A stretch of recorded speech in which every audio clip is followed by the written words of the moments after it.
Madame, Monsieur, bonsoir. Merci de nous rester fidèles. Les principales informations sur ITV, dont voici les titres. Les factures de courant des Sénégalais seront plus salées. L'électricité va coûter plus cher et connaîtra dans quelques jours une hausse d'au maximum 10%. La Sénélec semble contrainte par un déficit à hauteur de 100 milliards. Les consommateurs jugent que ce sera terrible pour le porte-monnaie et le pouvoir d'achat.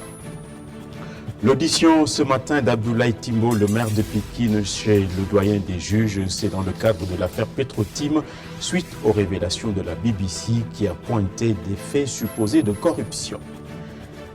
Les meilleures civilisations sont celles qui entretiennent bien les enfants et s'occupent correctement des plus anciens. Ce 20 novembre, c'est la journée internationale des droits des enfants. Chez nous, le sujet fait penser aux enfants talibés de la rue.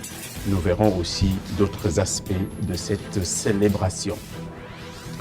John Gray nous l'avait enseigné et écrit même, les hommes viennent de Mars et les femmes viennent de Vénus. Ce soir, la rédaction portraiture une dame spéciale, Naja Fatou Koli, pharmacienne, biologiste, enseignante et femme au foyer. Nous la retrouvons en fin de journal. Le développement de tous ces titres dans un petit instant.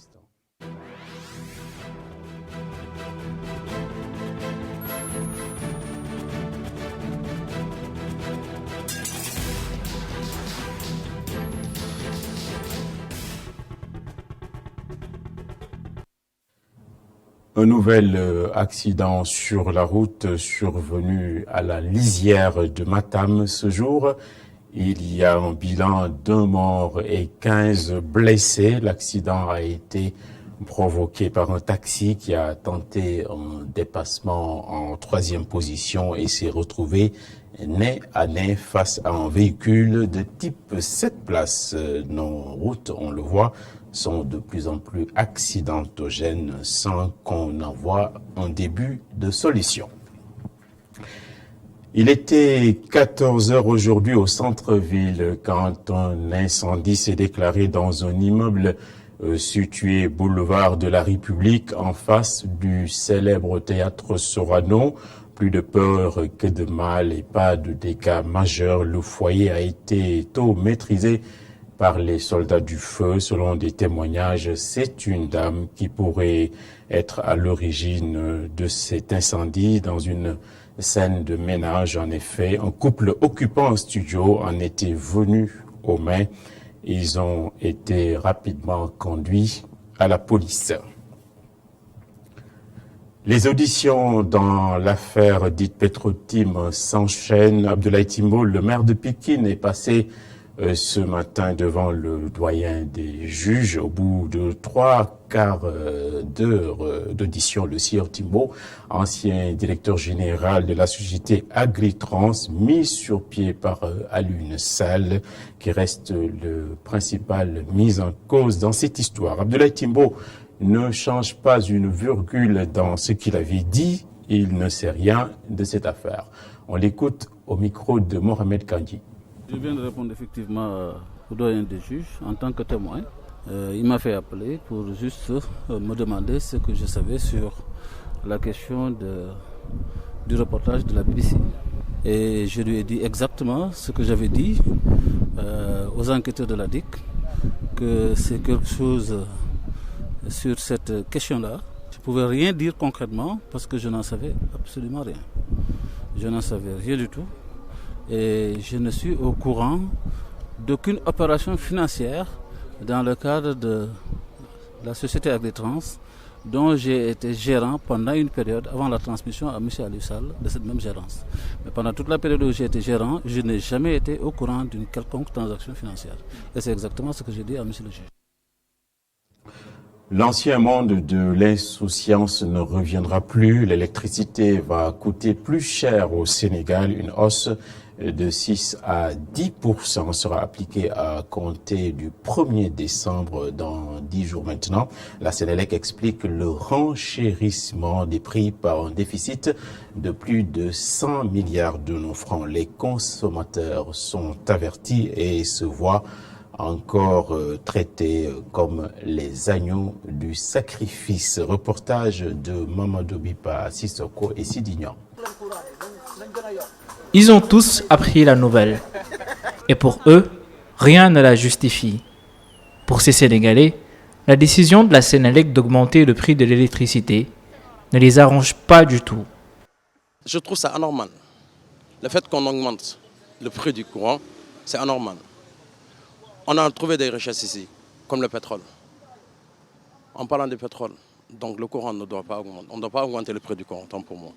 On ne repose sur rien du tout. Ils ne peuvent pas vivre dans le luxe et essayer de nous enfoncer dans la misère.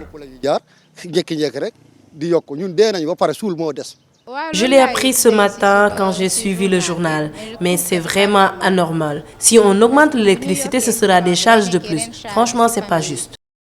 La Sénélec justifie cette mesure par un déficit de 101 millions de francs CFA en 2019. Et ce sera donc aux usagers de compenser les coûts de ce manque à gagner. Le minimum que j'ai payé tout récemment, ça fait 85 000, 86 000 francs. Ouais. Et nous ne sommes pas nombreux à la maison. Il n'y a pas de machine à laver, il n'y a pas de micro-ondes, il n'y a pas de climatiseur. On allume les télés juste la nuit seulement. Avant, je payais 21 000 des fois, 30 000 des fois. Mes factures varient entre 21 000 et 30 000 francs CFA. Finalement, ce que je vais faire, c'est diminuer ma consommation d'électricité. Il y a certains matériels qu'on n'ose même plus utiliser. Parce que nous avons la télé, nous avons le frigo. Je ne paie pas l'électricité, mais je suis témoin de la souffrance de mes parents qui payent l'électricité. Franchement, même ces histoires de cartes UEFA là, ça ne nous arrange pas du tout. Pour les usagers, une seule solution permettra d'avoir des tarifs convenables. Le moyen, c'est simple. Ils n'ont qu'à amener un concurrent direct. Comme l'a fait Free contre Orange. C'est tout. Vu qu'ils n'ont pas de concurrence, c'est pourquoi ils font ce qu'ils veulent. Mais bon, si on essaie de chercher un autre qui sera là pour nous aider, ce serait mieux. Cette nouvelle grille tarifaire entre en vigueur ce 1er décembre. Les usagers ne comprennent toujours pas cette décision.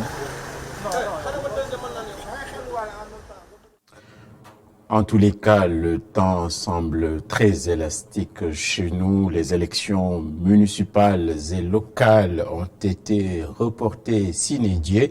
Le ministre de l'Intérieur a défendu son amendement qui a été approuvé par les députés. La nouvelle échéance devrait être actée par les acteurs du dialogue politique national et de cause à effet, les mandats des conseils municipaux et départementaux ont été étendus. Nous allons entendre le ministre de l'Intérieur, Ali Ngouille Ndiaye, au microphone de Pape Ibrahima Ndiaye. Dès l'instant que les gens discutent et que ça construit quelque chose, nous on peut considérer que c'est un consensus. Les acteurs politiques se sont réunis et ont décidé d'accord parti. J'ai dit que c'est le premier point consensuel. Nous sommes d'accord pour le report des élections du 1er décembre 2019. Je dis au Sénégal, nous sommes prêts à organiser les élections. L'élection présidentielle qu'on a organisée en est une parfaite illustration. Il y a des pays beaucoup plus développés que le Sénégal, qu'on dit peut-être beaucoup plus démocratiques, qui ont organisé des élections avec beaucoup de contestations. Ici, les contestations n'ont pas dépassé 23 heures le jour de l'élection. Tout simplement. Donc il n'y a pas de problème sur les élections. On l'a dit en titre, les civilisations qui avancent le mieux sont celles qui s'occupent comme il faut des plus anciens et des tout petits. C'est ce jour qu'est célébrée la journée internationale des enfants, une fenêtre d'opportunité pour la rédaction de s'incruster dans l'univers des enfants, précisément à Cœur Imagination, la maison de l'enfance qui a déjà remporté un trophée pour ses actions en faveur de la petite enfance. Elle accueille des enfants de 6 mois et même 15 ans et organise en fil rouge des activités ludiques et créatives. Reportage à Lune Gay et Augustin Mandan. Un musée pour enfants dénommé Cœur Imagination. Maison de l'imagination.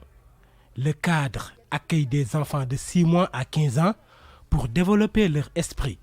La question de protection des enfants, ça inclut la santé, ça inclut tout. Il faut qu'on peut comprendre l'enfant, ce n'est pas juste la protection ici, l'éveil ici et tout, c'est tout une chose. Nous accueillons pas seulement les enfants, mais leurs parents, des autres associations qui ouvrent pour les enfants, de docteurs, des gens de la santé. On travaille avec tous ces gens. Comment nous, ensemble, on peut créer en plus des institutions avec nos enfants, pour nos enfants, comment on peut ouvrir les espaces publics, ce que nos enfants ont plus des espaces pour jouer, parce qu'on sait que le jeu, c'est la meilleure façon que les enfants apprennent. Les actions humanitaires de Cœur Imagination lui ont valu une distinction. Le Sénégal a eu un prix. Les enfants sénégalais, sur le plan international, ont remporté un prix. Et c'était qui ces enfants sénégalais? C'était 30 enfants ici de Yoff qui ne sont pas une situation, les plus avantageuses, mais qui ont pu, à travers leur travail, à travers leur création, apporter un prix sur cette question de qu'est-ce que ça veut dire pour être une citoyenne dans une ville. Pour nous, c'était une opportunité pour lancer l'appel. On veut un espace où on peut continuer de faire ce travail avec les enfants. Cœur Imagination ne compte pas s'arrêter en si bon chemin. On veut quelque chose qui est beaucoup plus grand. Parce qu'ici à Yoff, je pense qu'on a largement dépassé ce qu'on pouvait faire ici. Mais on sait qu'on veut faire ça partout.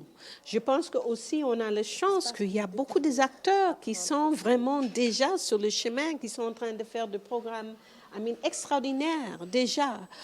Encore, comment on peut porter l'attention sur ces enfants, sur ces projets, sur ces exemples, sur ces choses. Nous, en particulier, nous voulons un hub pour des enfants. La Journée internationale de l'enfant est célébrée ce 20 novembre. Au Sénégal, beaucoup d'enfants souffrent de mauvaises conditions de vie. Cœur Imagination compte apporter sa touche pour améliorer le bien-être de l'enfant à son échelle. Immédiat est déjà dans la cour des grands, mais pense aussi aux chérubins. C'est ce qu'on va voir. Le monde marque aujourd'hui les 30 ans de la Convention relative aux droits des enfants. Les parents, autorités ainsi que le microcosme médiatique sont invités à vulgariser cette journée. Le groupe Immédiat a eu le privilège de recevoir deux petites filles à sa réunion de rédaction matinale. Les invités de marque ont donné leur ressenti sur l'état des droits des enfants dans notre pays. Reportage Tidiane Cissé et Sidignan. Il y a beaucoup d'enfants dans la rue et ça, c'est pas normal. Souvent, quand je vais chez moi, je vois tout le temps des enfants qui traînent dans la rue avec un ballon de football à moitié cassé. Voilà, plein de choses comme ça et ça me fait mal au cœur. C'est le récit glaçant de deux petites filles au micro de ITV. Leur seul souhait est de voir les parents respecter les droits des enfants. Que les droits de l'enfant, c'est que tous les enfants habitent sous un toit, qu'ils soient déclarés à leur naissance, qu'ils ont une famille, qu'ils ont le droit à l'éducation. Que les enfants aillent à l'école, qu'ils soient déclarés à leur naissance, comme elle l'a dit. Et aussi qu'ils aient une famille, qu'ils ne soient plus au Dara, qu'on ne leur donne plus de l'argent pour qu'ils aillent donner ça à leur maître de Dara. Beaucoup de choses comme ça. En 1989, presque tous les pays du monde ont signé une convention relative aux droits de l'enfant pour contribuer à transformer leur vie. Aujourd'hui, le Sénégal a noté des avancées significatives, mais beaucoup reste encore à faire. Et cette journée nous permet de faire le bilan des avancées. Au bout de 30 ans, qu'est-ce qui a été fait concrètement en termes d'avancées sur les droits de l'enfant? Le Sénégal respecte les droits de l'enfant. Malheureusement, de grands défis s'offrent à nous encore. Et dans ce sens-là, il y a beaucoup d'efforts qui restent à faire, aussi bien de la part du gouvernement, mais également de tous les partenaires et surtout des communautés et des parents. La responsabilité parentale, en mon sens, elle est extrêmement importante. Si aujourd'hui on a beaucoup d'enfants dans les rues, il est vrai qu'il y a des raisons sociales, culturelles, religieuses parfois, et surtout peut-être la croissance démographique fait qu'on est confronté à un certain nombre de difficultés. La Journée mondiale de l'enfant Une bonne occasion pour sensibiliser le public sur la condition des enfants. Dans ce sens, les autorités ont mis en place un comité d'organisation qui est chargé de promouvoir cette journée. Et ce comité d'organisation a mis en place a proposé 3 activités phares. Le premier, c'est ce qu'on appelle un media takeover, c'est-à-dire les enfants qui prennent un petit peu d'assaut, si je puis m'exprimer ainsi, les journaux et les télés et les radios. Et j'en profite pour dire un grand merci à iRadio et à iTélé qui a accueilli aujourd'hui des enfants. Cette journée va également être marquée par l'illumination du monument de la Renaissance africaine ce soir à 19h, qui sera illuminé en bleu, qui est la couleur de ce mouvement mondial qui s'appelle Go Blue. Et enfin, pour clôturer, les enfants se sont réunis déjà dans les régions, ont exprimé leurs doléances à côté des gouverneurs et des préfets. Et l'ensemble de ces doléances vont être regroupées à Dakar et vont être portées, on l'espère, vers les plus hautes autorités de ce pays-là, et en l'occurrence le chef de l'État. À l'occasion de ce 30e anniversaire de la Journée mondiale de l'enfant, parents, autorités, médias sont tous appelés à jouer leur partition, car il est temps pour tous de transformer les paroles en actes pour que les enfants jouissent de tous leurs droits. Cette chanson, elle est dépassée, donc... Bon, qu'est-ce qui n'est pas dépassé? On met le Simbam alors? C'est quoi? Simbam? C'est quoi? C'est quoi le Simbam? La vérité sort souvent de la bouche des enfants, c'est toujours moins de langue de bois, mais le niveau de prise en charge des droits de ces enfants varie d'un pays à l'autre ou d'un continent à l'autre.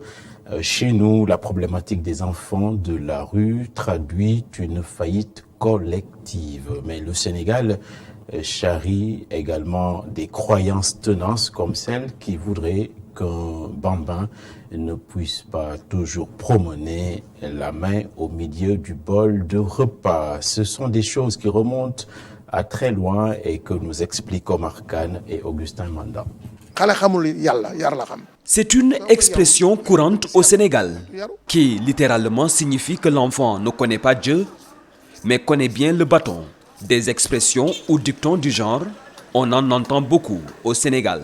Mais le sens n'est pas de priver l'enfant de ses droits, mais de lui inculquer plutôt une bonne éducation. On peut ne pas frapper l'enfant, mais s'il s'entête, je pense qu'il faut quand même un peu le frapper. Mais frapper l'enfant tous les jours, cela ne se fait pas. Quand on prive l'enfant de certaines choses, c'est pour qu'il cultive la suffisance. Et s'il y arrive, ce sera une excellente qualité pour lui.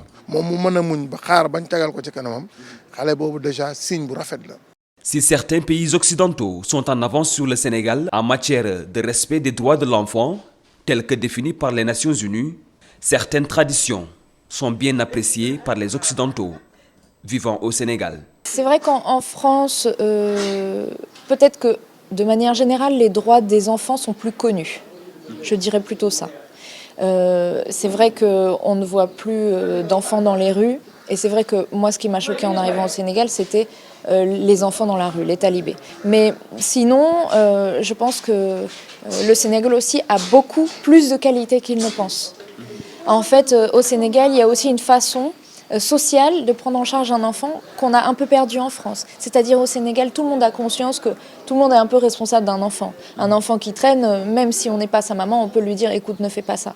Alors qu'en France, on a perdu ça. Si c'est pas ton enfant, tu ne lui parles pas, tu ne fais rien et tu n'as aucune responsabilité. Donc vous voyez, dans les deux pays, il y a des choses pour lesquelles il va falloir avancer, mais il y a aussi des qualités. Des traditions qui ne devraient pas entraver le respect des droits des plus petits. On est en le 21e siècle. Où est l'opportunité de discuter ça? Tu vois, on a plein de discussions. Surtout au Sénégal, on vient nos ancêtres, c'est une culture où la discussion peut se faire. C'est ça qu'on demande, que ça doit être sur les agendas. C'est que, ces droits des enfants, ils heurtent contre quelle tradition? Ce qui est constant, c'est qu'il sera difficile de concilier les deux conceptions de la notion des droits de l'enfant. Même si ces entendements opposent l'Occident à l'Afrique, il serait de bon ton d'éviter une vision manichéenne. Commencer d'abord par respecter chaque point de vue et tenter ensuite de les réconcilier pour le bien des enfants. Les enfants ont surtout besoin d'éducation et d'encadrement. La fondation de la United Bank a procédé au lancement de la 6e édition du concours national de dissertation. La compétition est initiée pour réconcilier les élèves avec la langue française. Elle verra la participation de nombreux apprenants. Les jeunes ont jusqu'au 10 janvier pour rivaliser sainement, tester les niveaux de langue et pourquoi pas décrocher un prix. Cher Hassan Ofal. Quelle est pour vous, jeunes Africains, la vraie éducation dont a besoin la jeunesse de votre pays? C'est le sujet sur lequel les élèves sénégalais devront se pencher pour participer au concours national de dissertation de la Fondation UBA. Un sujet vaste et complexe, mais les élèves, à l'image de Rokhaya Conté, ont déjà leur petite idée en tête. C'est un sujet vaste, il y a beaucoup de choses à dire en fait. Il est assez complexe. Oui. L'essentiel, c'est de donner les arguments les plus pertinents possibles et parler peu pour dire beaucoup de choses en fait. C'est comme ça que je vois la chose. Pour l'édition précédente, les membres du jury ont trié plus de 2000 copies, des correcteurs qui ont été des fois surpris par la qualité des textes. Le niveau de langue, il y a, je crois que cela fait 2 ans, une copie que j'ai corrigée, le niveau de langue était tellement relevé. Et je crois que ces copies-là, on s'en délecte rien qu'en les lisant, pour dire que nous ne savons pas toujours le niveau de nos élèves parce que nous ne les mettons pas en situation. La fondation de United Bank of Africa a choisi la dissertation et ce n'est pas fortuit. Le choix de la dissertation s'explique largement par un retrait de cette problématique de la lecture aujourd'hui dans nos établissements et au niveau de la jeunesse de manière générale. La lecture constitue le soubassement même de la culture générale. La lecture constitue également le socle de la connaissance. Et ce n'est que par cette lecture-là que la personne pourra s'enrichir intellectuellement, mais également développer sa culture générale. Réconcilier les élèves à la langue française, mais également appuyer les établissements dans la formation de ces jeunes. Voilà quelques-unes des missions que s'est assignée la Fondation UBA. Les lauréats seront soutenus et appuyés dans leurs études supérieures par la United Bank of Africa. Et rien ne peut se faire non plus sans la sécurité. La 6e édition du Forum international de la paix et de la sécurité en Afrique s'est refermée sur des considérations du ministre sénégalais des Affaires étrangères et de ses collègues qui sont venus d'Afrique. Ils ont tiré notamment des plans sur la comète en faisant le bilan de ce forum. Quelques 500 participants y étaient et ont eu l'occasion de réfléchir sur les nouveaux mécanismes de coopération dans le cadre de la lutte contre les groupes armés qui mènent dans la région sahélienne ce qu'on appelle la politique de la terre brûlée. Reportage Mustapha Gabar Diop et Augustin Mandan. Le renforcement du mandat des casques bleus a été la question la plus débattue au cours du Forum international de Dakar sur la paix et la sécurité, comme en témoignent les échanges entre ministres ayant la gestion des dossiers régaliens dans leurs pays respectifs. La force conjointe des G5 Sahel, la position de tout le pays est claire. C'est que cette force-là doit être placée sous le chapitre 7 de l'Organisation des Nations Unies. Ensuite, en ce qui concerne la MINUSMA, c'est la même chose. Je crois que même hier, vous avez entendu la position du Sénégal à travers ce que disait son Excellence, Monsieur le Président de la République du Sénégal, où il disait que la MINUSMA compte 14 400 combattants. Si elle avait un statut plus offensif, c'est ce que les rapports de force allaient changer par rapport à cette lutte contre le terrorisme. Mais il s'agit de créer beaucoup plus de cohérence. Nos chefs d'État aussi ont demandé, et hier le président Macky Sall a rappelé avec force la nécessité de renforcer le mandat des forces que nous avons au niveau de ces terres d'opération. Mais Effectivement, il y a une autre question qui se pose, c'est la posture que le pays peut demander à ses soldats d'avoir sur le terrain.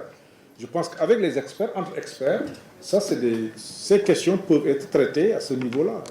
Et là, peut-être les officiers généraux peuvent aider pour voir comment être efficace, tout en minimisant peut-être les dégâts, si on peut s'exprimer.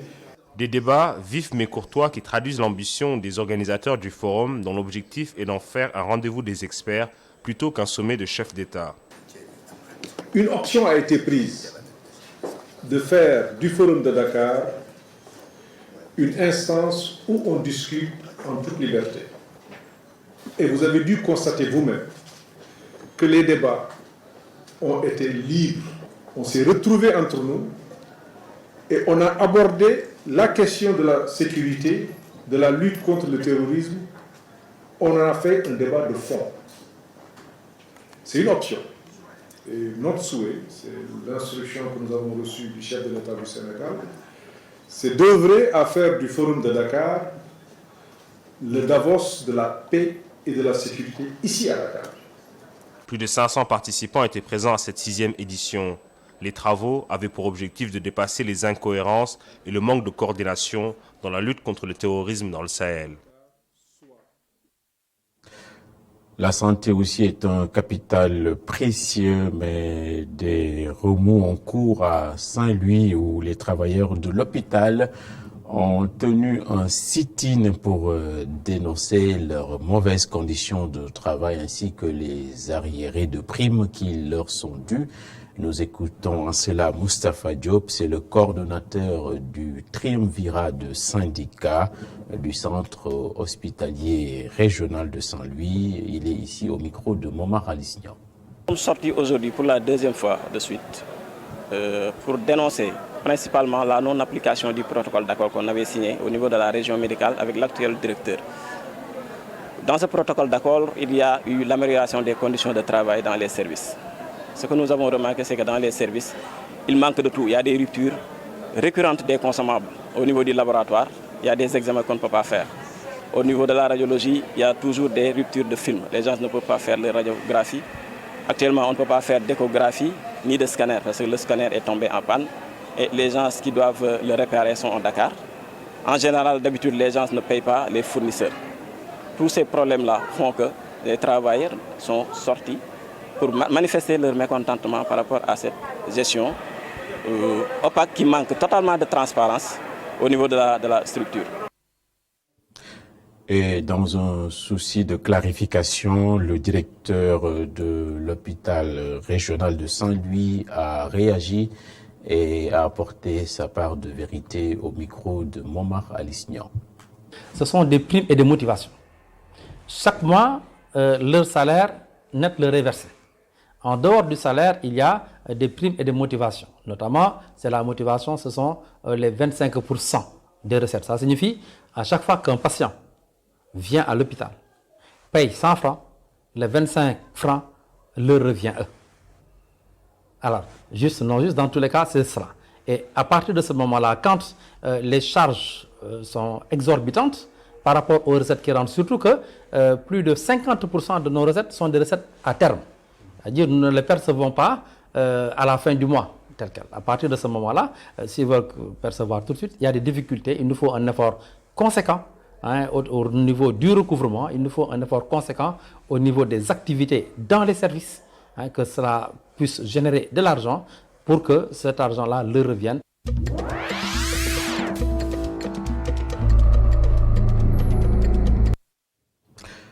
Le monde est immense au-delà de nos murs d'habitation. Le récit des informations internationales, c'est avec ce soir Tidiane Cissé. Au Mozambique, plus d'une vingtaine d'ONG ont exigé mercredi la libération immédiate et sans condition de 18 observateurs électoraux de l'opposition arrêtés lors du scrutin le 15 octobre dernier et détenus depuis dans des conditions inhumaines. Ces observateurs, tous membres du parti Nouvelle Démocratie, ont été arrêtés dans la province de Gaza au sud du pays. C'est dans cette province qu'une figure de la société civile avait été tuée quelques jours plus tôt avant les élections. Un responsable local de la police a été arrêté et inculpé pour son implication dans ce meurtre. Selon le ministre ghanéen de la communication, Ursula Uwosu Ekofoul, les recettes télécom du pays ont augmenté de 1,1 million de dollars par mois depuis la mise en service en octobre 2018 de la plateforme de contrôle du trafic télécom. L'équipement, fruit d'un contrat signé en décembre 2017 entre le gouvernement ghanéen et Kelny GVG, avait été adopté dans l'optique de vérifier les informations issues des compagnies de télécom à des fins fiscales. Après 5 ans, la plateforme construite et gérée par Kelny GVG dans le cadre d'un accord de construction, d'exploitation et de transfert appartiendra au Ghana. L'État pourra y gagner 66 millions de dollars d'ici la fin du contrat. En France, pour terminer cette page internationale, le Premier ministre Édouard Philippe a présenté ce mercredi 20 novembre 2019 un plan d'urgence du gouvernement pour l'hôpital public. À l'espace de 6 mois, c'est le 3e plan annoncé pour tenter de calmer la colère des personnels hospitaliers. Le président Emmanuel Macron lui-même avait reconnu la semaine dernière les premières copies d'Agnès Buzyn n'étaient pas à la hauteur, pas assez rapides après déjà 8 mois de crise dans les hôpitaux publics.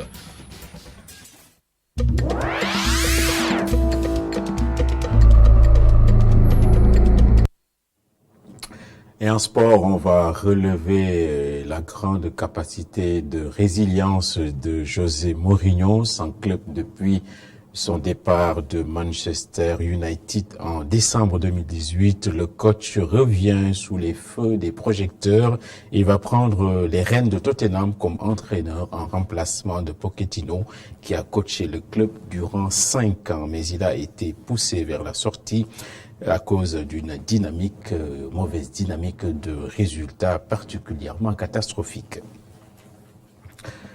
Enfin, lorsque vous voulez que les choses soient dites, demandez à un homme, et lorsque vous voulez que les choses soient faites, demandez plutôt à une femme. C'est une grande phrase de Margaret Thatcher qui voulait mettre le doigt sur l'efficience de nos braves femmes. C'est le cas de Naja Fatou Koli, pharmacienne, biologiste et enseignante en santé. Elle allie parfaitement son travail avec les tâches au foyer.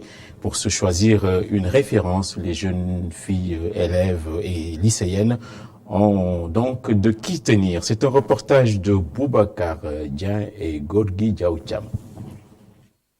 Biologiste, pharmacienne, enseignante à l'UFR Santé de l'Université de Thiès, Nadja Fatou Koli est tombée amoureuse des matières liées à la santé en observant son père.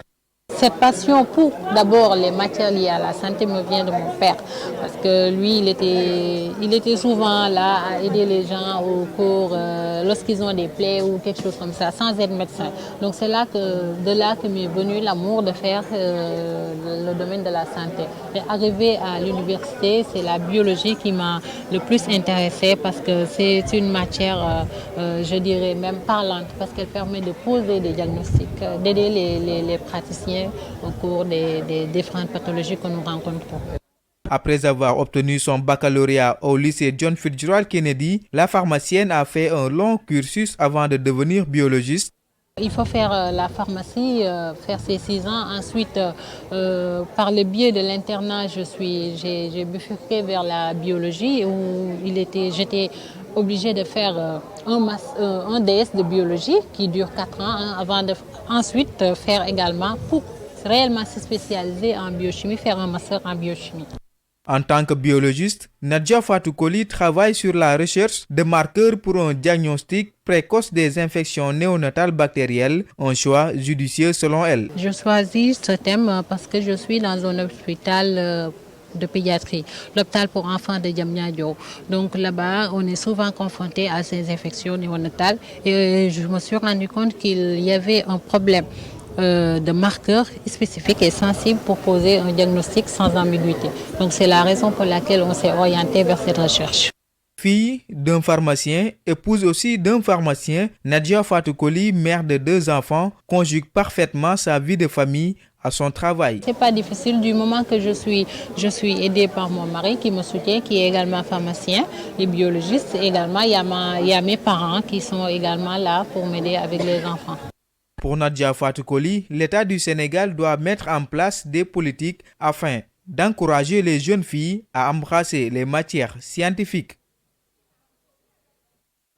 Voilà, c'est donc avec une tête bien faite qu'on boucle cette édition. Merci de l'avoir suivi. Dans un instant, la météo de Sophia Ba, suivi des inspirations du professeur Songe Diouf. Et ensuite, la grande Kaolakoise Soda Diakhoumpa revient avec Kenou Askanui. Merci donc à toutes et à tous et à la revoyure. À demain.